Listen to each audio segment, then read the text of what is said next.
오늘 이 시간은 그때에 분별하리라 라는 제목을 가지고 하나님 말씀을 증거하도록 하겠습니다. 여러분들이 읽으신 본문 말라기서를 보게 되면은 이 말라기서에 그 나와져 있는 이 내용을 통해서 우리에게 말씀하시는 게 뭐냐면,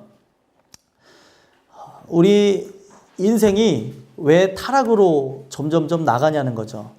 왜 하나님 뜻 가운데 더 나가야 되는데도 불구하고 타락하고 그를 떠나가고 하는 이유가 무엇인가? 바로 그 부분에 대한 내용을 말라기서에 담아놨습니다. 이 말라기라고 하는 뜻은 대사라는 뜻을 갖고 있어요. 하나님의 대사.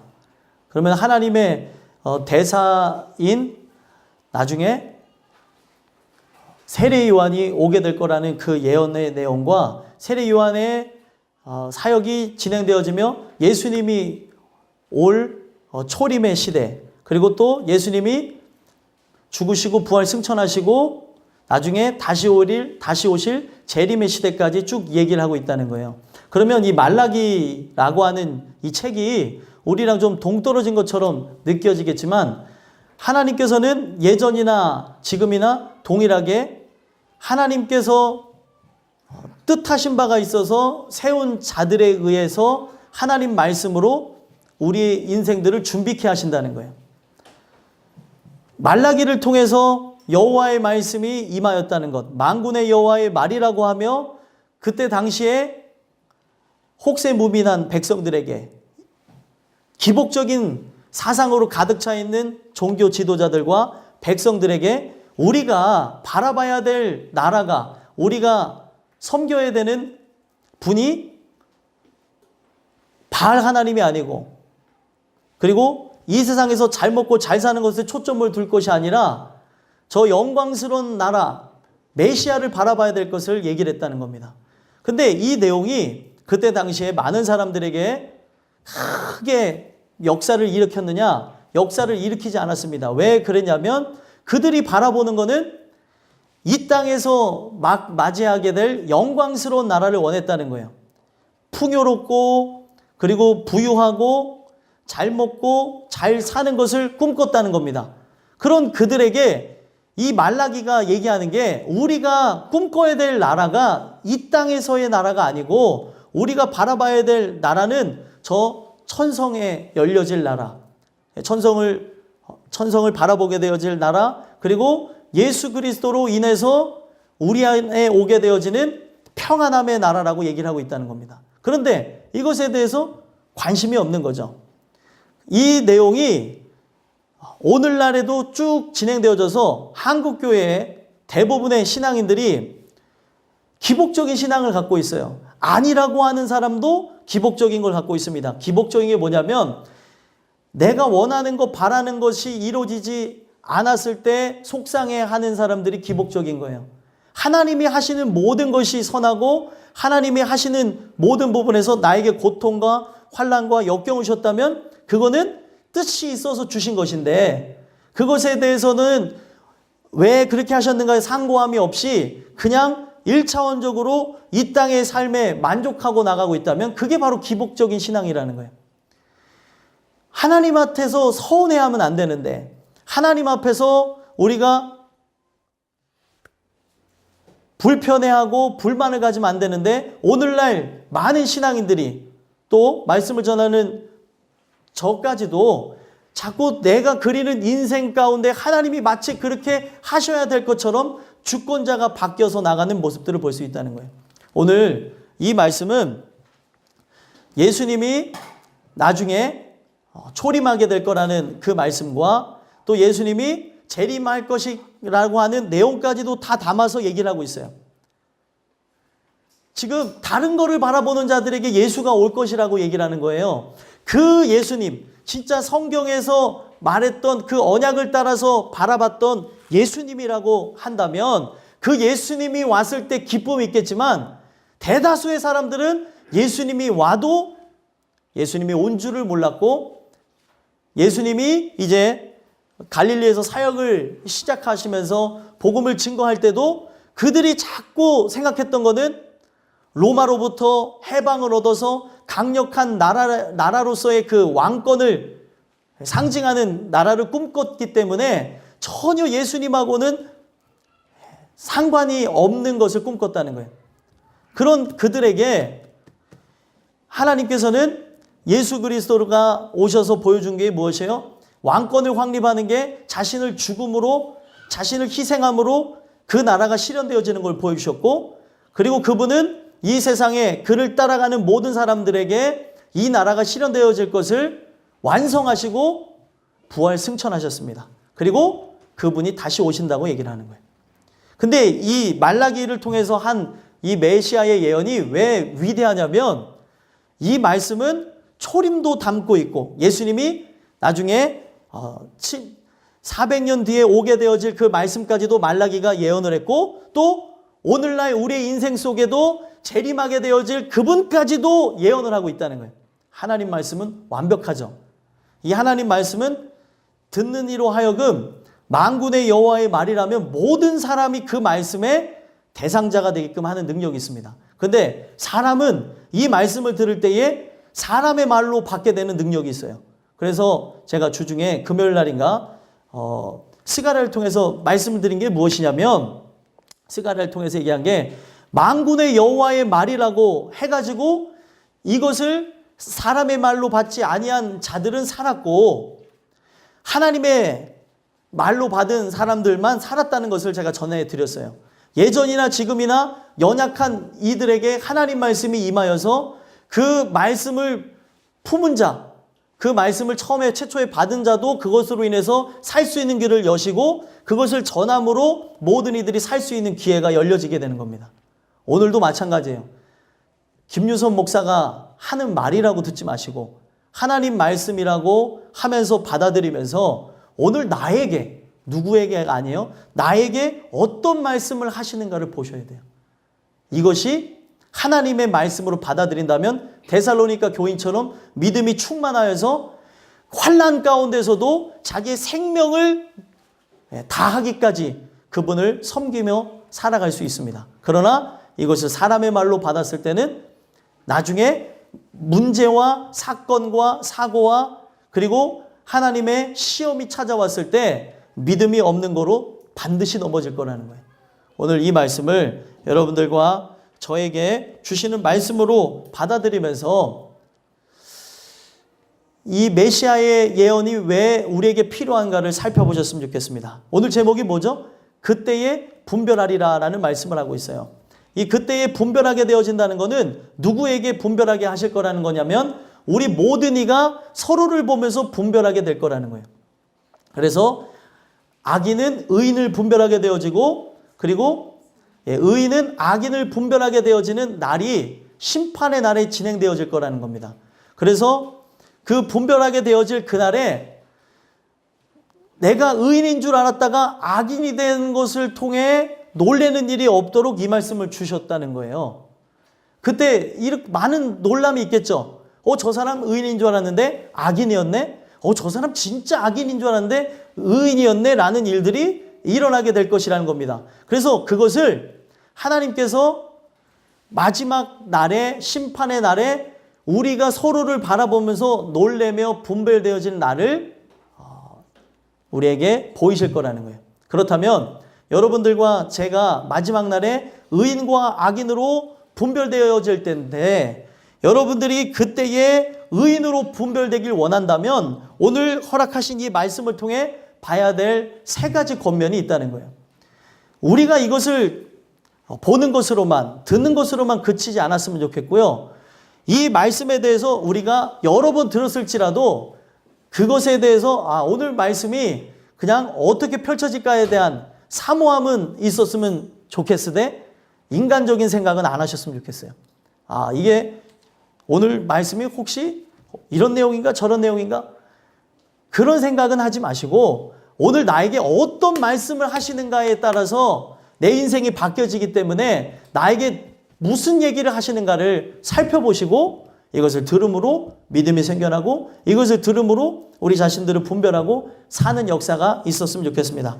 그래서 분별되어질 그날에 우리가 의인으로 분별되길 원하시죠? 원하신다면 첫 번째로 공의로운 재물을 바치는 자가 되어야 그때의 의인으로 분별되게 되어진다는 거예요.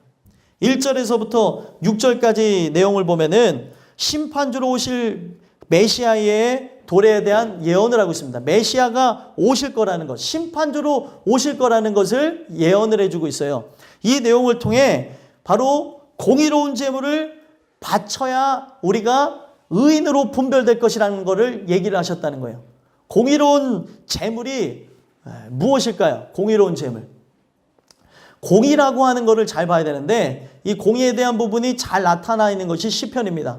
시편에 보게 되면 하나님께서 그의 의로움을 따라서 구한 것으로 그의 인생에 하나님을 찾고 구한 자에게는 복을 주시고 하나님을 찾지 않고 구하지 않은 자에게는 저주를 행하신다고 얘기를 한 겁니다. 그러면 공의로운 재물이라고 하는 것은 어떤 것을 의미를 할까요?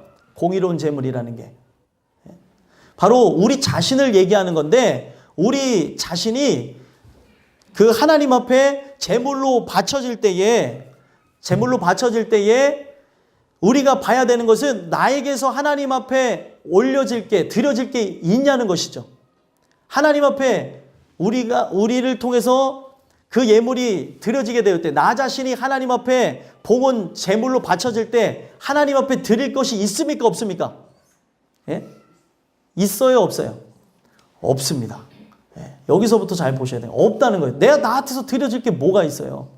아닌데 있는데 라고 생각할 수도 있어요. 그건 잘 들어보셔야 되는 게 나에게서는 선한 행동과 아름다운 것으로 하나님을 만족하게 할 만한 그 어떤 것이 존재하지를 않는다는 거예요. 그런데 성경에 보게 되면은 하나님이 분명히 재물 가운데 기뻐 받으신 재물이 있나요 없나요? 있죠. 그러면 그 재물은 뭘로 드렸기 때문에 기뻐 받으셨죠? 믿음으로 드렸기 때문에 기뻐 받으셨다는 거예요. 오늘날 우리가 하나님을 기쁘게 하는 데는 뭐가 있어야 기쁘게 합니까? 믿음이 있어야 기쁘게 한다는 거예요. 그런데 그 믿음이 있어야 기쁘게 하는 그 하나님 앞에 우리가 어떤 존재로서 인식하고 어떤 존재로서 느끼고 깨달은 상태로 들어야 하나님이 받으시는지를 우리는 바로 알아야 된다는 거죠. 내가 믿음이 있는 존재로서 하나님 앞에 그 의로움을 갖고 드리는 것으로 그 공의롭다 하면서 재물을 받으시는 게 아니라 반대라는 거예요. 반대.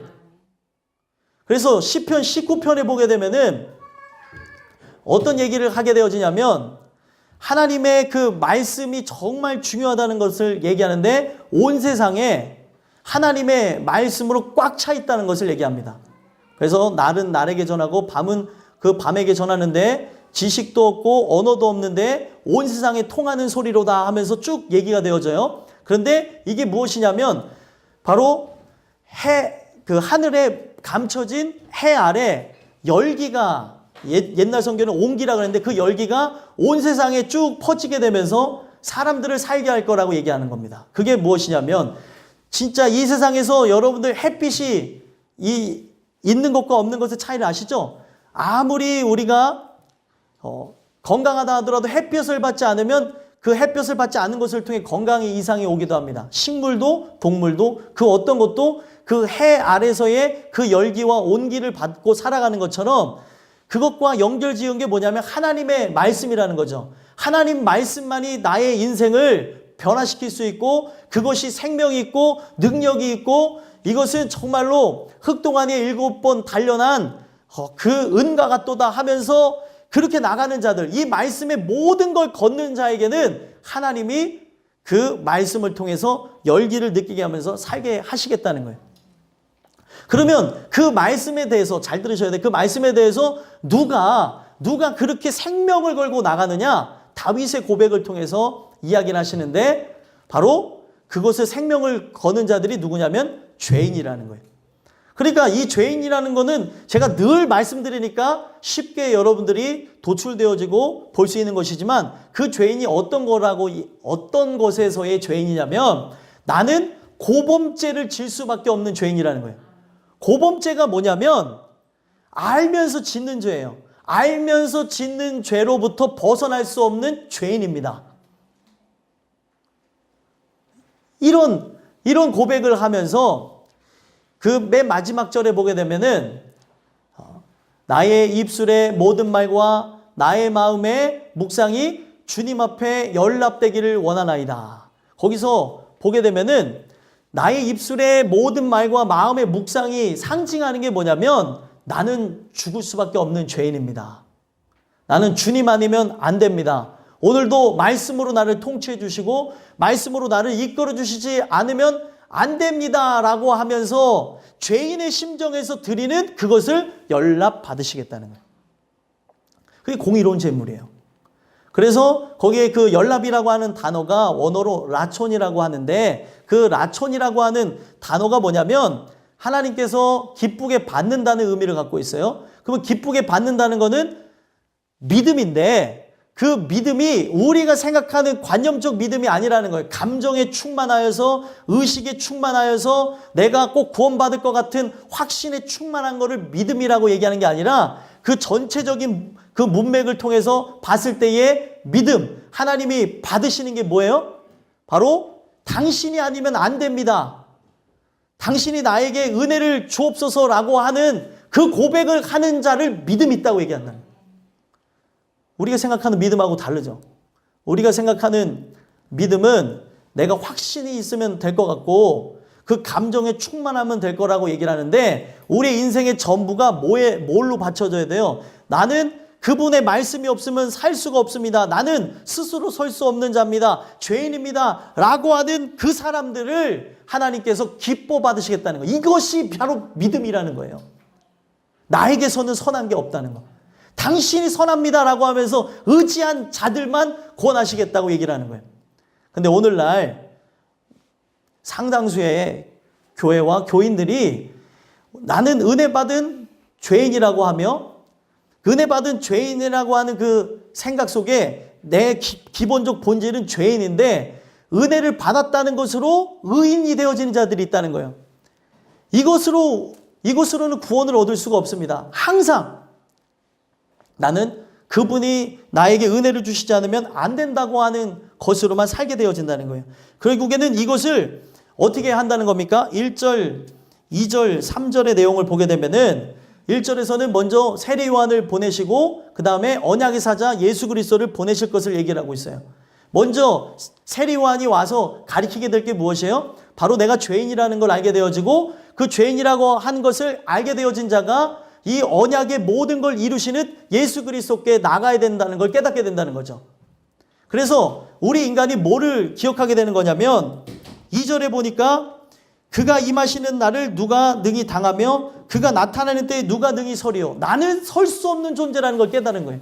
내가 죄인이어서 죽을 수밖에 없다는 것을 체험하게 되는 거죠. 그래서 결국에 나를 깨끗하게 하시고 나를 정결케 하시고 나를 변하게 하시는 그분께 모든 걸 걸고 나간다는 거예요. 피곤하신 분들도 계실 텐데 피곤하면 일어나서 들으셔도 돼요. 우리가 이 자리에 나온 목적이 뭔지를 보셔야 돼요. 나온 거 중요하고 나왔으면 들어야 믿음이 생겨납니다. 나에게 주시는 말씀으로 들어야 되는 거예요. 이게 나에게 주시는 말씀이 아니면 이 시간이 낭비되는 시간이라는 거죠. 그래서 여러분들 보시면 바로 예수 그리스도가 하시는 사역에 대해서 2절 후반절에 뭐라고 얘기합니까? 금을 연다는 자의 불과 그리고 표백하는 자의 잿물과 같을 것이라. 금을 연다는 자의 불로서 뭘 합니까? 금광석을 캐게 되면은 불로 뭐를 하죠? 금을 재련을 하죠. 그래서 불순물들을 다 제거하잖아요. 그 불을 얘기하는 거예요. 내 안에 있는 그 더러운 것들을 다 재련하실 것임을 얘기하고 표백하는 자의 잿물 같다는 것은 바로 예전에는 비누가 없었는데 이 잿물이 했던 게 무엇이냐면 더러워진 옷을 빠는 오늘날 세탁기 역할을 하는 거죠. 이 더러워진 옷을 깨끗하게 만들 것이다 라고 얘기를 하는 겁니다. 그래서 그 예수 그리스도가 오셔서 어떻게 한다고 얘기해요? 이 내용을 가지고 3절에 이어서 은을 연단하여 깨끗하게 하는 자같이 앉아서 예수님이 바로 깨끗하게 만들 수 있는 분처럼 앉아 계셔서 레위 자손을 먼저 깨끗하게 하실 거래요. 레위 자손을 깨끗하게 해서 결국에 어떻게 한다고 합니까? 금과 은같이 그들을 연단하게 될 것인데 결국에 연단하게 되어짐으로 결국에 그들에게서 나오는 게 뭐예요? 공의로운 재물을 바치게 될 거라는 거예요. 그러면 공의로운 재물이 우리의 편에서는 불순물이 제거됐으니까 깨끗한 재물로 인식이 되어지는데, 이 인식을 뒤집어서 봐야 된다는 거죠. 금과 은같이 재련되어져서 하나님의 그 은혜의 불로서 우리가 재련되어지고 하나님의 그 재물과 같은 그 사역으로 깨끗해진 자가 되어졌다면, 나는 주님 아니면 죽습니다라는 공의로운 재물이 된다는 거예요. 나로서는 살 길이 없습니다. 내가 바로 죄인입니다. 나에게서는 내놓을 것이 없으니 주님 나에게 긍휼을 주옵소서. 이게 공의롭다는 거예요. 당신의 긍휼 아니면, 당신이 주시는 복이 아니면 나는 죽습니다라고 하는 그것을 하나님께서 받으시겠다는 거예요. 이것을 믿음이 있다고 얘기한다는 거예요. 근데 오늘날 믿음이 있다고 하는 자들이 그분한테 갖는 생각이 뭐예요? 이 정도면 되겠지, 이 정도면 괜찮겠지, 이 정도면은 프리패스 하겠지라는 생각을 갖고 나가는데, 아니라는 거죠. 인생의 전부가 그분의 말씀 듣기에, 그분의 말씀으로 내가 소생해야 되기에, 그분의 말씀이 아니면 죽기에 그 말씀에 의지해서 붙들려가는 그런 존재로 나간다는 거예요. 그분이 포도나무가 되고 내가 가지가 되어지고, 성경에서 바로 그분이 시냇가가 되어지고 내가 심기운 나무가 되어져서 그분에 의해서 살고 그분에 의해서 죽는 것으로 바뀌어지게 된다는 거예요. 여러분들에게 이런 은혜가 있습니까? 저는 우리 모두가 나의 행위로 구원받는 게 아니에요. 내 행위는 정말로 하나님 앞에 내놓을 것이 없을지라도 나의 심정과 나의 마음이 오늘 이 말씀에 의해서 살고자 하는 것으로 똘똘 뭉쳐 있다면, 확신하기는 결국에 변하기 어려운 나의 육신의 삶 또한 나중에 훗날에 변하게 될 거라는 거예요. 근데 오늘날 내 육신의 삶의 변화에만 초점 두지 마시고 나의 심정과 나의 모든 것이 뭐에 초점을 두고 나가냐는 거예요. 그 하나님 앞에 내가 공의로운 재물, 당신이 나의 구주가 되지 않으면 죽습니다, 내가 주님을 떠나선 아무것도 할 수 없습니다 하면서 그의 말씀에 모든 것을 걸고 나가냐는 거죠. 그런 자들은 하나님께서 살게 하실 것이고, 4절에 보니까 그때에 유다와 예루살렘의 봉헌물이 옛날과 고대와 같이 나 여호와께 기쁨이 되려니와. 공의로운 재물, 나로서는 살 길이 없습니다 하면서 그리스도를 의지하는 그 모든 자들을 기쁘게 받으시겠다는 거죠. 과거에 하나님이 언약 맺으실 때에 기뻐했던 것처럼. 그러면 이 얘기는 옛날 얘기가 아니라 오늘날 우리에게 재림을 맞이할 존재들에게 주시는 말씀이라는 거죠. 내가 이 말씀에 정말 생명을 걸고 나가는가? 그러면서 나는 하나님 앞에 내세울 곳이 없는 죄인이라고 하며 나가고 있는가를 살펴볼 때에, 그것을 하나님이 깨닫게 하실 때에 여러분들과 제가 살 것이라는 거예요. 그래서 5절의 내용을 보게 되면 이제 하나님을 의지하는 자에 반대되어지는 죄악을 범하는 자로 이렇게 대조를 하고 있어요. 5절에 보니까 내가 심판하러 너에게 임할 것이라. 점치는 자와 간음하는 자에게와 거짓 맹세하는 자에게와 품꾼의 삭세에 대하여 억울하게 하며 과부와 고아를 압제하며 나그네를 억울하게 하며 나를 경외하지 아니하는 자들에게 속히 증언하리라. 만군의 여호와가 말하였느니라. 그러면 이 내용을 통해서 봤을 때 여러분들, 우리가 5절에 해당이 돼요, 안 돼요? 여러분들과 제가 5절이 해당이 되는 존재입니까? 안 되는 존재입니까? 해당이 되는 존재죠. 해당이 되는 존재인데 이들과 다른 게 뭐예요? 똑같이 죄인인데 그리스도를 의지하냐, 그걸 차이점을 본다는 거예요. 똑같이 죄인이에요. 교회 안에 희한한 사람이 많이 있을 수 있죠. 목회자서부터 성도에 이르기까지 모든 사람들이 희한한 사람일 수 있습니다. 왜냐하면 죄인들이 모여지는 곳이기에.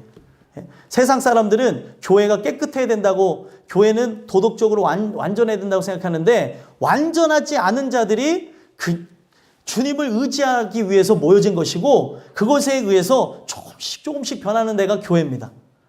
그러면 오늘 우리가 갖고 있는 생각을 다 날려버려야 되는 거예요. 교회라고 하는 장소를 예수님께서 정하셨을 때, 에클레시아라고 하는 그 단어를 정했을 때 죄인들이 모여지는 장소로 이미 정하셨다는 거예요.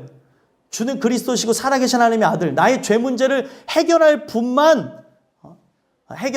분이 당신입니다라고 하는 분들만 모여지는 곳이 교회라는 거예요. 그러면 교회에서 우리가 타인을 볼 때에 놀라는 그런 마음들, 타인을 보면 놀라면 안 돼. 나를 보고 놀라야 되는데 우리는 눈이 바깥으로 달려 있잖아요. 안으로 달려 있는 게 아니라. 그 타인을 보고 놀라는 그 마음이 당연한 거라는 거예요. 오늘 우리가 그 말씀을 통해서 내 자신을 바라다 보며 다 깨어지기 위해서 나왔구나. 이런 자들이 모여졌구나. 하나님 저에게 긍휼 주시고 나에게도 긍휼 주시고 자꾸 타인을 향해서 보는 나의 눈이 나를 향해서 볼 수 있도록 해주세요. 내 안에 더러운 죄성과 그 모든 걸 보자는 거예요. 똑같은 죄인이라는 거예요. 근데 똑같은 죄인인데 뭐가 달라요? 내 죄인됨을 하나님께서 인식하게 하셔서 정말로 그분의 긍휼 아니면 죽습니다 하는 자는 구원할 거고, 똑같이 죄인이나 긍휼을 구하지 않는 자들은 멸망하게 될 거라는 거예요. 여러분들과 저는 어디에 속해 있습니까? 한다고 하는 자가 천국 가는 게 아니라는 거죠.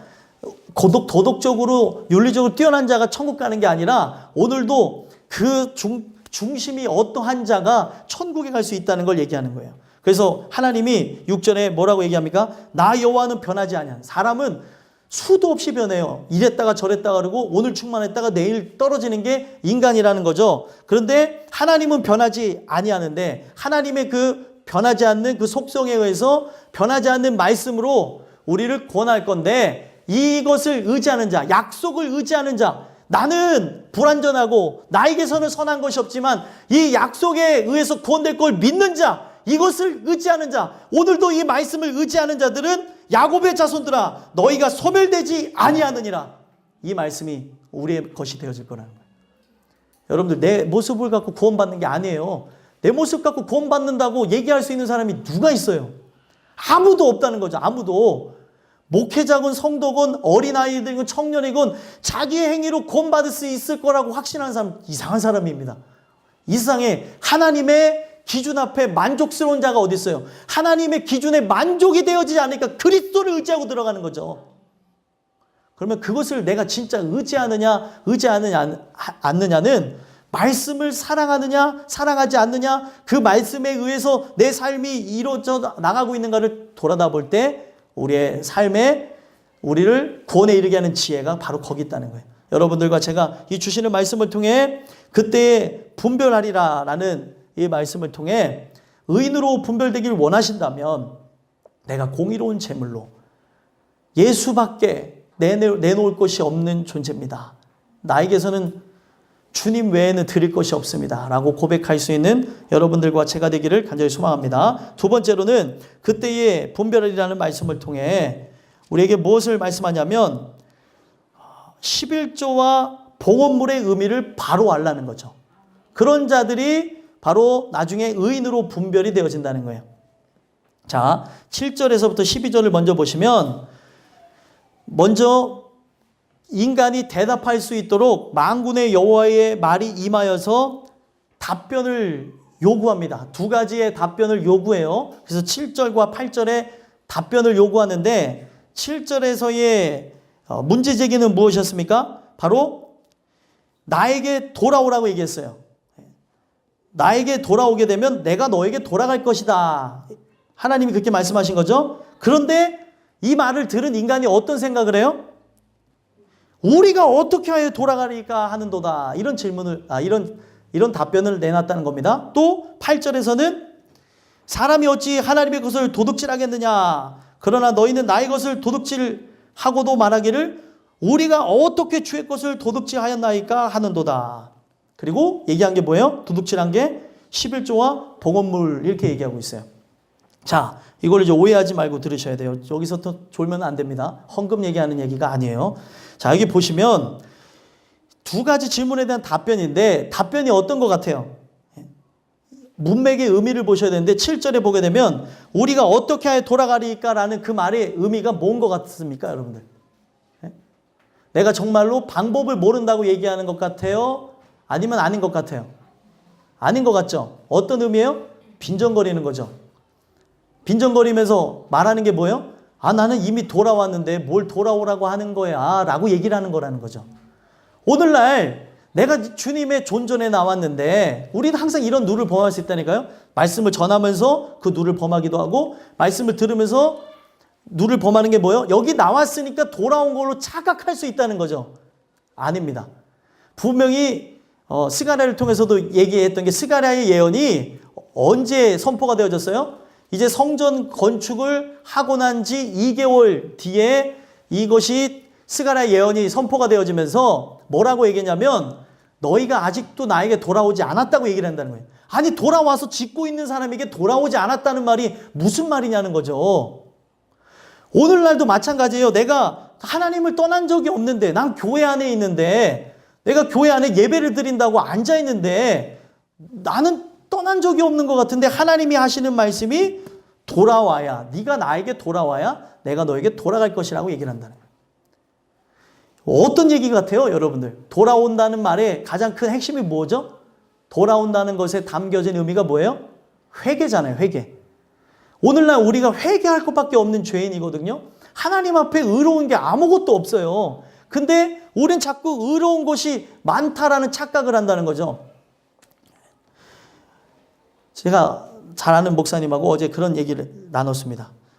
이제 그 목사님이 새로 개척을 이제 준비하시는데 개척을 준비하던 중에 이제 아내 되시는 사모님이 어떤 그 외국 선교사가 돌아와서 설교한 내용을 이제 보는데 자기가 외국에서 느꼈던 감정하고 한국에서 느꼈던 감정이 너무 차이가 난다는 거예요. 그게 뭐냐 하면서 이제 들어봤더니 외국에서 말씀을 딱 선포하면은 일어나는 현상이 거기 이제 막 원주민들이 이제 아마존에서 이제 사역하신다면 원주민들이 하는 내용이 내가 죄인입니다 하면서 내가 이것도 훔쳤고 그걸 얘기하는 게 아니에요. 우리가 그것을 고백하자는 얘기가 아니라 그 의미를 한번 생각해 보자는 거예요. 그들이 정말 말씀이 막 그러니까 막 사람들과 대화 중에 내가 죄인이라고 하고 바로 내가 못나서 그렇다고 내가 연약하다고 하고 내가 부족하다고 하면서 확 그냥 말씀 듣고 나서 우는 사람들, 죄 고백하는 사람들로 막 차 있다는 거예요. 이게 해외에서의 분위기입니다.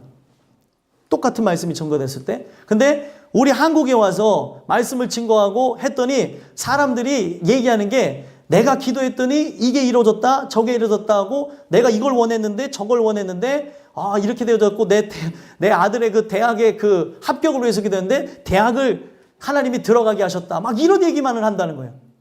해외 생활을 하다가 한국에 와서 복음을 증거해 보니까 명확하게 달라진 것을 봤다는 거예요. 뭐가 사라졌냐면 회개가 사라졌다는 거예요. 그리고 나를 위해서 좋은 것만을 해줘야 되는 하나님의 모습만 존재한다는 거예요. 그게 뭐예요? 아까 제가 초도 얘기했던 기복적인 거죠. 하나님이 이런 걸 위해서 존재해야 된다. 저런 걸 위해서 존재해야 된다. 오늘날 내가 하나님 앞에 내세울 게 뭐가 있습니까? 아무것도 없어요. 하나님이 얘기하는 게 돌아오라는 게 뭐냐면 나에게서는 선한 게 요만큼도 없습니다라는 걸 원하시는 거예요. 그거를 돌아왔다고 얘기하는 겁니다. 근데 오늘날 내가 한 것이 있지? 그래도 내가 해야 되지? 뭐를 내가 그래도 내가 안 하면 어떻게 하겠어? 했다면 제가 늘 말씀드리죠. 했다고 한다면 이건 내가 한 것이 아니고 그분이 하게 하신 거고 그분이 힘과 능력에 의해서 된 것이지 내가 한 게 아니라는 거예요. 근데 내가 한 게 아니라고 또 이제 이 말을 이제 듣게 되어지면 훈련되어지면 내가 한 게 아니라고 말은 하지만 마음에서는 어떻게 해요? 내가 했습니다. 이러고 살아간다는 거죠. 오늘 하나님께서 우리에게 얘기하신 게 뭐예요? 돌아오는 게 뭐예요? 내가 죄인이라는 거예요. 나에게서 선한 게 없다는 거예요. 만약에 선한 것이 나오면 다 당신 것입니다 라는 게 진짜 고백이 되어져야 되는데 이런 고백이 없이 내가 주님 앞에 돌아왔는데 어떻게 돌아오라는 거야? 뭘 더 회개하라는 거야? 내가 뭘 잘못했다는 거야? 하고 하나님 말씀 앞에 그렇게 대하고 나가고 있다는 겁니다. 그게 예전의 모습이고 오늘날 똑같은 모습으로 되어져 있다는 거예요. 또 8절에서 얘기하는 게 뭐예요? 하나님의 것을 사람이 어찌 도둑질하겠느냐. 그러나 도둑질할 수 없는데 사람이 어떻게 했어요? 나의 것을 도둑질하고도 말하기를 우리가 어떻게 주의 것을 도둑질하였나이까. 아니 방귀 낀 놈이 성낸다고 도둑질을 한 자가 내가 언제 도둑질했냐고 얘기를 하는 거예요. 이 말의 의미를 잘 알아야 되는 게 실제로 하나님 앞에 11조와 보험물을 안 들여서 이 얘기도 나아진 것도 사실이고 또 드렸는데 뭐가 빠졌어요? 나의 마음과 나의 모든 생각이 빠졌기 때문에 도둑질했다고 얘기하는 겁니다. 여기서 가장 큰 핵심이 뭐냐면 11조에 대한 의미와 봉헌물에 대한 의미가 뭐냐는 거죠. 그 의미가 퇴색되어진 채 예물을 드리고 있다면 그 예물도 하나님 안 받으시는 거고, 또 내가 정말로 그분을 온전하게 섬긴다고 말은 그러는데 이 예물, 육체적으로 드리는 예물이 안 드려진다면 그것 또한도 걸리는 거라는 거예요. 그러면은 여기서 말하는 11조와 봉헌물의 의미가 뭐냐는 거죠. 11조의 의미가 뭐예요? 예? 11조의 의미는 기원을 봐야 되는 게 아브라함 때로 거슬러 올라갑니다. 아브라함이 자기 조카 롯이 소돔과 고모라를 사랑하여서 갔다가 하나님께서는 벌써 사인을 줬어요. 소돔과 고모라 땅이 보기에는 여호와의 땅처럼 보여도 아니라는 것을 그가 전쟁의 포로로 붙잡혀간 걸 통해서 가르쳐 주셨어요. 그런데도 못 깨닫는 게 인간이죠. 결국에 뭐예요? 하나님 깨닫게 하시지 않으면 우리는 모릅니다. 그래도 어찌됐든 하나님께서 사인을 주시기 위해서 전쟁의 포로로 붙잡혀갑니다. 그때에 아브라함이 자기 집에서 길리운 자 318명을 데리고 가서 소돔 국가와 소돔과 연합한 5부족과 싸워서 승리를 해요. 그리고 승리하고 나서 그 전리품을 취하여서 올 때에 그 전리품을 누구에게 줍니까? 살레맘 그 멜기세덱에게 이제 바치는 거죠. 10의 1조를 드리는 그 장면을 통해서 11조의 기원이 되어지는 거예요. 그러면 거기서 11조의 의미가 무엇이었을까요? 예? 11조의 의미가 무엇이냐는 거죠. 바로 하나님이 다 하셨다는 거예요. 하나님이. 너무 쉬운 의미죠. 하나님이 다 하셨다는 거예요. 내가 한 것은 아무것도 없습니다. 당신이 다 하셨습니다. 라는 의미로서 11조가 되어졌다는 거예요. 그래서 이 11조가 그때는 하나의 사람들에게 보게 되어지는, 하나님이 다 하셨다고 하는 것을 육체적으로 얘기하는 하나의 법령이 되어졌을지라도 나중에 신약으로 넘어오면서 이 11조를 이루신 분이 있죠. 누굽니까? 예수라는 거예요. 예수님이. 왜 예수님이 왜 11조가 되셔요? 온전한 11조가 되십니까? 예수님이 다 하셨잖아요. 예수님이 십자가의 죽으심으로 다 이뤘도다라는 얘기 하셨죠. 그분이 한 것, 그분이 십자가의 죽으심을 통해 여러분들과 제가 살게 되어진 것, 내가 한 것은 아무것도 없다는 거예요. 십자가의 죽으심 자체가 하나님이 온전하게 받으시는 11조였다는 거예요. 그러면 오늘 우리 인생에 하나님 앞에 드리는 11조의 의미가 무엇이겠습니까? 예수님이 다 하셨습니다라는 거예요. 나에게서는 한 게 아무것도 없습니다. 그리고 다윗이 그런 고백을 역대상 29장인가요? 거기서 보게 되면은 얘기하는 게 모든 것이 다 주께로부터 왔다고. 나에게서 온 게 아무것도 없다고 하면서 얘기합니다. 다 하나님의 소유요, 하나님의 것입니다라고 고백을 한다는 거예요. 그런데 하나님이 다 하신 거를 어떻게 이뤘냐는 거예요. 예수님이 자신의 아들이 십자가의 죽으심으로 다 이뤘도다라는 것으로 모든 것을 완성하셨다는 거예요. 그래서 그거를 의지하는 자가 살 것이라는 거죠. 그러면은 우리가 이 11조를 드릴 때에 빠지지 말아야 되는 게 뭐예요? 주님이 다 하셨다는 거예요. 내 것이 아니고 당신의 것을 다 드려야 되나? 오늘 나의 삶의 소득의 일을 드리는 것으로 당신이 다 하신 걸 인정합니다. 이게 11조라는 거예요. 근데 오늘날 사람들에게 이것이 사라져버렸죠. 그냥 돈만 드리면 되는 걸로 착각하게 되어진 사람들이 있어요. 정신이 온데간데 없으니까 만약에 돈을 드리는 것이라고 하면 어때요? 액수가 커지면 아닌 것처럼 그러세요. 액수가 커지면 아까워요. 예?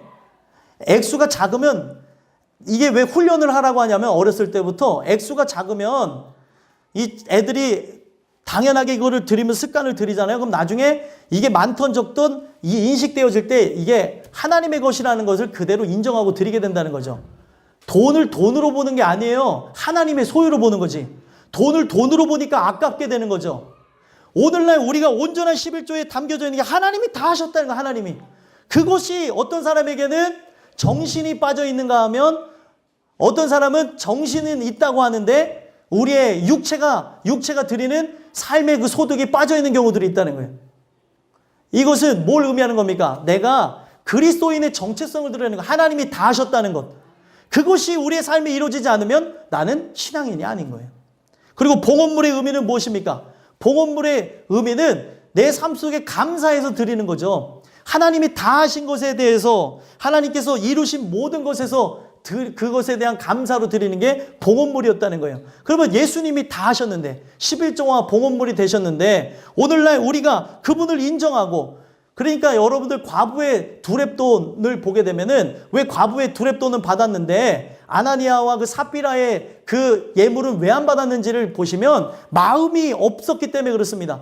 마음이 다해서 모든 걸 주께 드리고 싶으나 나에게 있는 것이 이것밖에 없어서 드린다고 했던 과부의 두렙돈은 전부가 같이 간 거니까 기뻐 받으셨지만 그러지 아니한 아나니아와 삽비라는 정말 부자였어요. 부자였는데 그 일부를 좀 띄워놓은 것이 전부를 드린 것으로 누구보다도 액수가 큰 거였지만 마음이 함께 가지 않은 것으로 받지를 않았다는 거예요. 오늘날 여러분들이 하나님 앞에 예물을 드릴 때에 또 나의 인생을 바칠 때에 우리가 늘 기억해야 되는 게 뭐예요? 내가 하나님의 것이고 그분이 먼저 온전한 11조로 올려드리게 되어지므로 여러분들이 똑같이 나 또한 하나님 앞에 바쳐지는 11조가 되셔서 인생이 여러분들이 하나님 앞에 바쳐짐으로 살아나는 이들이 생겨나야 된다는 거예요.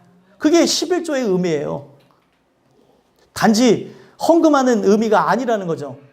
하고 안 하고의 문제를 초월한 문제를 갖고 있다는 거예요. 어떤 사람은 어떤 사람은 하고도 안 했다는 소리를 들을 수 있게 되는 거고 어떤 사람은 안 하고도 했다고 하나님이 말씀도 할 수 있는 것이 바로 이런 부분이라는 겁니다. 그래서 이것을 무시하고 이스라엘 백성들이 나가니까 9절에 뭐라고 얘기해요? 온 나라가 나의 것을 도둑질하였으므로 너희가 저주를 받았느니라. 하나님이 다 하신 거에서 자꾸 내가 했다고 생각하고 내가 한 건데 내가 열심을 갖고 살아서 얻은 소득인데 참 하면서 이런 마음으로 드리니까 하나님께서 그에게 저주를 주는 거고 무슨 소리냐 이건 다 내가 이룬 건데 내가 한 건데 이런 생각과 정신이 없어지니까 그 얘기를 하시는 거라는 거예요. 그리고 실제로 이것이 더 나가다 보니까 아예 이제는 하나님 앞에 드리지 않아도 마음에 찔림이 오지를 않는 거예요. 그런 상태가 되어져서 레위인들이 자기네가 이제 살아갈 수가 없으니까 오늘날로 얘기하면 교회를 그만두고 세상으로 나가고 교회를 그만두는 것뿐만이 아니라 이제 자기가 살아야 되니까 각종 대리운전이나 또 아니면은 우리가 이제 건설 현장에서 일하는 거나 그런 현상들이 일어났다는 거예요. 이게 이미 예언되어진 바고 예전부터 있었던 일이고 오늘날 그대로 이루어지는 일입니다. 교회 속에서 이루어지고 모든 사람들 속에 일어나는 일들이라는 거예요. 왜 그러냐면 서로가 주님을 위해 헌신하고자 하는 내용이 온데간데 없이 마음이 결여되어진 채 우리가 하나님의 것을 드린다는 게 아니라 나는 내가 갖고 있는 것을 드린다고 생각하니까 이런 모든 문제가 생겨났다는 거예요. 그래서 하나님께서 10절에 권면하는 내용이 뭐예요? 함께 읽어보겠습니다. 시작. 만군의 여호와가 이르노라 너희의 온전한 11조를 창고에 들여 나의 집에 양식이 있게 하고 그것으로 나를 시험하여 내가 하늘 문을 열고 너희에게 복을 쌓을 곳이 없도록 붙지 아니하나 보라. 아멘. 자, 이게 죄인이 가져야 되는 마음인데 온전한 11조에 가져야 되는 정신이 뭐예요? 하나님이 다 하셨습니다. 예수님이 다 하셨습니다. 라고 하면서 우리가 그분 앞에 그 예물을 드리는 삶으로 나간다면 이 시간 예배뿐만 아니라 우리의 삶 전체가 그런 삶으로 나가게 되어진다면 하나님께서 어떻게 한다는 거예요? 내가 하늘 문을 열고 너희에게 복을 쌓을 곳이 없도록 붙지 아니하나 보라. 이렇게 얘기를 하신다는 거예요. 여기서 말하는 복이 정말 중요한데 하늘 문을 열고 우리에게 주시는 복을 뭐라고 얘기하는 거냐면 예수님이라고 얘기하는 거예요. 예수님이 하셨다고 하는 자에게 예수님을 주시겠다는 거죠. 오늘날 우리가 재림을 기다리는 자들이 맞다면 정말 예수님이 오시는 것을 정말로 진정으로 원하며 예수님이 나의 삶을 다 이루셨습니다. 예수님에 의해서 나가는 그 자들에게 나중에 하늘에서 내려온 복인 예수님을 만나게 하실 것이라는 거예요. 얼마나 중요한 얘기예요. 이 재림 앞에 누가 살 것이냐는 거죠. 내가 정말로 이 복을 쌓을 곳이 없도록 붙지 아니하나 보라 라고 했을 때 그분이 진짜 예수 그리스도가 복인 자들에게만 이분이 복으로서 임하게 되어질 거라는 거죠. 그리고 11절과 12절의 내용을 보면 이 땅의 삶을 통하여서 모든 이들이 저 사람이 바로 예수 그리스도라는 것을 예수 그리스도의 사람이라는 것을 알게 할 거라는 것을 11절과 12절을 통해서 알 수 있습니다. 그러니까 이제 자기 안에 그 모든 것이 하나님을 향해서 나가게 되어지니까 어떻게 되어진대요? 나의 삶 속에 새던 것, 문제가 되어졌던 것, 어그러졌던 것, 노력한 만큼의 결과가 있어야 되는데 그렇지 못하고 계속 고통받아 했던 그 모든 삶이 정상으로 가게 된다는 거죠. 그래서 메뚜기를 금하여 토지의 소산이 이제 뭐가 없애지 못하게 할 것이며, 그리고 밭의 포도나무 열매가 기한 전에 떨어지지 않게 하는 걸 보게 할 거다, 이렇게 얘기하는 거예요. 그래서 이걸 통해서 얘기하는 게 뭐예요? 포도나무의 열매가 기한 전에 떨어지지 아니한 것처럼 너가 나를 정말로 전적으로 의지하고 나가기 때문에 너도 나에게서 떨어지지 않을 것이다라는 걸 가르쳐 주시는 거예요. 우리의 삶의 모습을 통해서. 그리고 이것을 이제 12절에 보면은 내가 정말로 주님을 인정하고 나가는 것, 예수님이 다 하셨다고 하는 그런 삶의 모든 것으로 나는 한 것이 없습니다, 나는 죄인입니다라고 하고 진짜 그렇게 고백하고 나가는 이 삶을 통해 땅이 아름다워짐으로 모든 이방인들이 뭐라고 얘기해요? 너희를 복되다, 이렇게 얘기를 한다는 거예요. 복되다고 하는 여기에 복은 또 다른 의미로 되어졌습니다. 바로 너가 하는 이 모든 것이 옳다라는 의미가 되어진다. 이것이 진짜 옳은 것이라는 거죠. 예수님이 다 하셨다고 하면서 나가는 인생.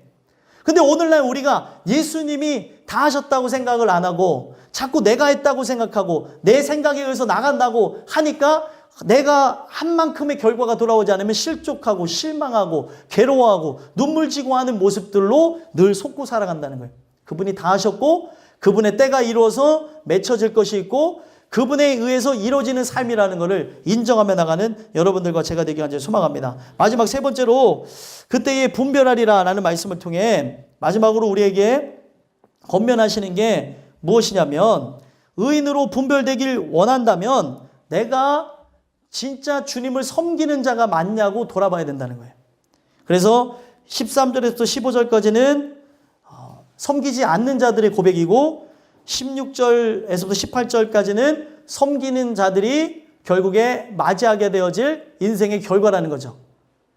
그래서 섬기지 않는 자들을 보시면 13절의 내용을 보면 뭐라고 얘기합니까? 한번 읽어보겠습니다. 시작. 여호와가 이르노라 너희가 완악한 말로 나를 대적하고도 이르기를 무리가 무슨 말로 주를 대적하였나이까 하는도다. 아멘. 완악한 말로 나를 대적하고도 우리가 무슨 말로 주를 대적하였나이까, 이런 얘기를 한다. 아까도 7절 8절에 그런 얘기를 하죠. 내가 언제 안 돌아왔느냐, 내가 언제 하나님 앞에 11조를 안 드렸느냐, 도둑질하였느냐, 이런 얘기를 하죠. 똑같이 내가 언제 주님을 대적하였느냐라고 나간다는 거예요. 대적이 뭐냐면, 대적이 다른 게 아니라 15절에 교만한 것하고 대조를 이룬 건데, 교만한 게 무엇이냐면 끌어오르는 마음, 주님을 향해서 정말 사랑하는 마음을 갖고 끌어오르는 것이 아니라 주님을 향하여서 내가 했다는 생각으로 끌어오르는 것을 교만했다고 얘기를 하는 거예요. 내가 했다는 거. 오늘 우리가 이걸 통해서 이제 봐야 되는 게 대적이 다른 것이 아니라는 거죠. 그분이 하셨다고 인정하고 나가는 삶이 결국에 대적자가 아니라고 얘기하는 거죠. 나에게선 선한 것이 없습니다. 그래서 항복, 포기, 각성 선언문이 제가 주기도문이라고 말씀드리잖아요. 항복을 계속 얘기하는 것. 내가 하나님 앞에 항복한다는 것. 내가 죄인이라는 거죠. 그 부분에서 제일 중요한 것은 나는 죄인이기 때문에 나는 하나님이 주시는 은혜 없으면 못 산다고 고백되어지는 게 일용할 양식이에요. 먹을 것이 아니에요. 일용할 양식은 하나님이 주실 수 있는 은혜와 긍휼과 사랑을 의미한다는 거죠. 그것이 있어야 산다고 얘기를 하는 거예요. 오늘 우리가 무엇을 가지고 살아가냐는 것입니까? 우리 오늘날 주님을 사모하고 섬겨야 되는데 대적하고 나가고, 우리 입술에서 나오는 고백이 뭐예요? 14절 보니까 한번 읽어보겠습니다. 시작. 이는 너희가 말하기를 하나님을 섬기는 것이 헛되니 만군의 여호와 앞에서 그 명령을 지키며 슬프게 행하는 것이 무엇이 유익하리요. 아멘. 이들의 고백이 무엇입니까? 섬기는 것이 헛되다는 거예요. 섬기는 것이 헛되고 만군의 여호와 앞에서 그 명령을 지키며 슬프게 행하는 것이 무엇이 유익하냐. 말씀을 지켜 행하는 그 삶이 뭐가 유익하냐고 하면서 얘기를 하는 거죠. 이들은 하나님을 섬기지 않으니까 이런 말을 하는 겁니다. 하나님을 섬기지 않으니까. 우리가 그 명령을 지키려고 하고 못 지켜서 오늘도 그 말씀 앞에 또 나오게 되어지고, 그 못 지켜서 그 말씀으로 오늘도 세워지길 바라고 힘과 능력 받기를 하는 이 모습을 사람들은 다 손가락질하고, 야, 너 그렇게 한다고 인생이 뭐가 떡이 나와 아니면은 뭐가 나와 하면서 이런 얘기들이 나올 거라는 거죠. 이런 사람들은 하나님께서 결국에 악인으로서 분별하면서 끝을 맺을 것이다 이런 얘기를 하는 겁니다. 그리고 이들의 고백이 뭐예요? 15절 더 이어서 보면 더 과간입니다. 우리는 교만한 자가 복되다 하며, 교만한 자가 어떻게 복돼요? 하나님을 향해 대항하는 그 자가 어떻게 복됐다고 얘기할 수 있습니까? 그런데 오늘날 기복적인 것만 바라다 보니까 그냥 돈만 풍성한 사람이 잘 된다고 생각하고 살아가는 거라는 거죠. 이게 교만한 거예요. 그리고 악을 행하는 자가 번성하고, 똑같죠? 복, 번성? 그렇죠? 이 부분에서 기복적인 것에서 악을 행하는데 잘 되는 이것을 그들이 보면서 번성하는데 이거 어떻게 할 거냐? 하나님 섬길 필요가 없어. 막 이런 얘기를 하는 사람들을 얘기하는 거죠. 또 시험하는 자가 화를 면한다. 다 말도 안 되는 얘기를 하고 있죠. 오늘날 이상 사람들이 말도 안 되는 얘기를 하는 것은 당연한 것인데 오늘날 이 말도 안 되는 얘기를 누가 하는 거예요? 기독교인들이 하고 있다는 거예요. 기독교인들이. 마치 예수님에게 목매서 말씀에 의해 살아가는 것이 낭비인 것처럼, 진짜 쓸데없는 것처럼 만들어버린다는 거죠. 여러분들, 인생은 결국에 생을 마감하는 날이 옵니다. 마감하는 날이 왔을 때 진짜 복받은 게 뭔지를 우리는 살펴봐야 돼요. 진짜 복받은 거는 이 세상에서 그냥 의미 없이 장수하고 그리고 무병하는 게 의미 있는 게 아니라 영혼 구원을 얻은 게, 진짜 저 천국을 선물로 주시는 바로 하나님의 긍휼의 복 되시는 그리스도를 의지한 게, 그분이 영접되어진 게 진짜라는 거예요. 근데 오늘날 우리가 이 분을 막 소망하고 사랑하고 더욱더 그것으로 인해서 살아가려고 하는 것으로 충만하냐는 거죠. 첫 번째 내용, 두 번째 내용 계속 돌아다 보면서 접근하면서 봐야 된다는 겁니다. 세상은 계속 이렇게 나갈 거라는 거죠. 근데 그때에 반대되는 사람이 있어요. 섬기는 자들에 대한 얘기입니다. 16절, 17절 보시면 한번 읽어볼까요? 읽어보겠습니다. 시작. 그때에 여호와를 경외한 자들이 피차에 말하매 여호와께서 그것을 분명히 들으시고 여호와를 경외하는 자와 그 이름을 존중히 여기는 자를 위하여 여호와 앞에 있는 기념책에 기록하셨느니라. 아멘. 자, 이 마지막으로 섬기는 자의 핵심을 보면, 섬기지 않는 자들은 이 땅의 것을 보면서 부러워하고 이 땅의 것에 대해서 적극 의지하고 생각하고 있는데, 진짜 하나님에 의해서 생명이 들어온 예수님의 소유의 것들은 어떻게 바뀌어지냐면 바로 기념책에 기록되어졌다는 것 하나로 만족하고 나간다는 거예요. 이 세상 그 어떤 것으로 만족하는 것이 아니라, 이 세상 그 어떤 것으로 나를 만족 줄 수 없죠. 그것을 인정하며 이 인생이 유한하다는 것을 고백하며 우리에게 진짜 만족할 것은 바로 내가 그 생명의 기념책에 기록되어졌다는 것, 이것만이 저는 만족할 것입니다. 이런 자들이 바로 의인으로 분별되어진 자라는 거죠. 섬기는 자들. 여러분들, 기념책에 기록되어진 것만으로 만족하십니까? 만족이 안 되니까 오늘도 기도하는 거예요. 우리 솔직히 만족을 못 하잖아요. 만족해야 되는 거 머리로는 알죠. 그죠? 우리는 늘 알아요. 근데 마음에서 이것도 있어야 되고 저것도 있어야 되는 게 사실이잖아요. 그렇죠?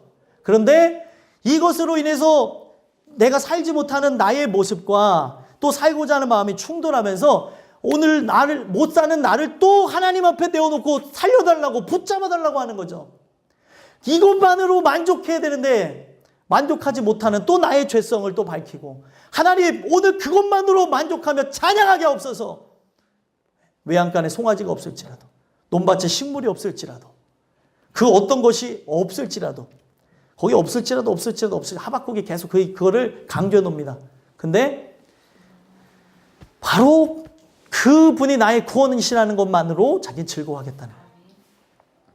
자기의 모든 인생이 하나님 앞에 피할 수 있는 연약해 보이는 사슴의 평상을 하고 있을지라도, 사슴은 유튜브 나중에 한번 찾아보세요. 사슴이 이제 사막에 사는 그런 들짐승에게 도망가는 걸 보는데 잡힐 듯 하는데 안 잡히고 높은 곳으로 막 뛰어서 올라가는데 절대 못 잡더라고요. 어린 사슴인데 잡힐 것 같고 그 다리가 얼마나 그 세 다리 많지 막 가늘어요. 그리고 막 부러질 것 같은데 턱턱턱턱 하는데 잡힐 것마다 턱턱. 그러니까 뒤를 보면서 가더라고요. 그 사슴이 얼마나 여유가 있으면 지그재그로 올라가는데 나중에 그 절벽 끝에까지 올라가니까 이 그 들짐승이 쳐다보다가 그리고 내려가요. 이렇게 안 되니까. 세상이 봤을 때는 위태로워 보이고 약해 보이고 연약해 보여도 여러분들 사슴과 같이 하게 하사라고 하는 거에 가장 큰 핵심은 뭐예요? 높은 곳으로 피할 수밖에 없게끔 만들었다. 예수 그리스도께 피할 수밖에 없게끔 만들었다. 오늘 여러분들과 제가 바로 그런 존재들이었으면 좋겠습니다. 그래서 이러한 자들, 여호와 한 분만을 섬기며 나가는 이런 자들을 17절에 뭐라고 얘기하십니까? 나는 내가 정한 날에 그들을 뭘로 삼는데요? 특별한 소유로 삼으셔서 또 사람이 자기를 섬기는 아들을 아낀과 같이 내가 그들을 아낄 것이다. 그동안 하나님을 섬긴 것에 대한 보상을 줄 거라고 얘기하는 거죠. 섬기는 게 뭐냐면 이 원어의 그 의미를 보게 되면은 종이 되어져서 나가는 모습을 얘기하는 거예요. 종이 되어져서 나가니까 나에게 생각이 있어요? 없어요? 없죠. 그분의 주권에 의해서만 나가는 자를 섬기는 자라고 얘기한다는 거죠. 하나님 말씀에 의해서만 생각하고 말씀에 의해서 우리가 일어서고 앉고 말하고 행동하고 이게 섬기는 자라는 거예요. 인간의 생각을 갖고 인간의 그런 것을 갖고 우리가 판단하고 정죄하고 나를 보는 게 아니라 우리의 인생 속에 항상 그거를 보고 나가야 된다는 거죠. 그 말씀에 의해서 생각하는 것. 그 말씀에 의해서 종되어져서 나에게는 주권이 없는 상태. 하나님이 마치 군대에서 얘기해서 저 사단장이 와가지고 야 산이 너무 높다 야 산 좀 깎아라 하면 산을 파서 없애야 되는 것 이상의 그분의 주권이 더 강력하다는 거죠. 하나님이 내가 봤을 때는 전혀 쓸데없는 것 같은데 하라고 하면 하는 거고 멈춰서라면 멈춰서는 거고 가라고 하면 가는 거. 이게 섬기는 자, 종의 모습이라는 겁니다. 그런 자가 나중에 어떻게 되어진다고요? 여기에 자기를 섬기는 아들을 아낀과 같이 우리를 자녀로서 대하여 줄 거라. 이게 바로 자녀의 모습이라는 거예요. 자녀의 모습이 일상에서의 모습은 어때요? 흡사 종의 모습을 갖게 된다는 거죠. 그분에 의해서 메어져 있고 그분에 의해서 살아가는 그 모습으로 나갈 거라는 겁니다. 근데 이런 자들을 결국에 어떻게 한다고요? 아낄 것이고 마지막 때에 가장 속 시원하게 열려지게 되는 심판의 날이 이르게 되는데 18절에 어떻게 되어진다고 합니까? 그때에 분별하게 될 것인데 뭐가 분별되어져요? 너희가 돌아와서 의인과 악인을 분별하고 또 섬기는 자와 섬기지 아니한 자를 분별하게 될 것이다. 여러분들 의인과 악인이 여기서 뭐라고 얘기하고 있습니까? 의인이 하나님을 섬기는 거고 악인은 섬기지 아니하는 자. 의인이 우리가 봤을 때 의로워 보이는 게 의인이 아니에요. 하나님을 섬겨서 종의 모습을 갖고 나가고 하나님이 말씀하라고 하면 말씀을 전하고 또 하나님이 가라고 하면 가고 멈춰서라고 하면 멈춰서고 오늘날 우리의 주권이 없은 채 살아가는 종의 모습을 갖고 나가는 그런 자를 섬기는 자라고 얘기한다. 여러분들과 제가 그런 하나님의 은혜를 이 땅에서 받게 되어지므로 그때에 분별하게 되어질 때 여러분들은 의인으로 분별되어지게 되는 그런 은혜가 있었으면 좋겠습니다. 오늘 우리의 삶의 모든 것이 보상받는 자리가 바로 천국이에요. 이 세상에 살아가는 것이 신앙을 갖고 살아가는 것이 서러울지라도 괴로울지라도 또 고통스러울지라도 오늘도 그 분이 주시는 힘과 능력에 의해서 살아가는 여러분들이 됐으면 좋겠고요. 가장 큰 보상인 천국을 바로 여러분들에게 주시겠다 얘기하고 있습니다. 이런 역사가 여러분들에게 있게 되기를 간절히 소망합니다. 기도하겠습니다. 하나님.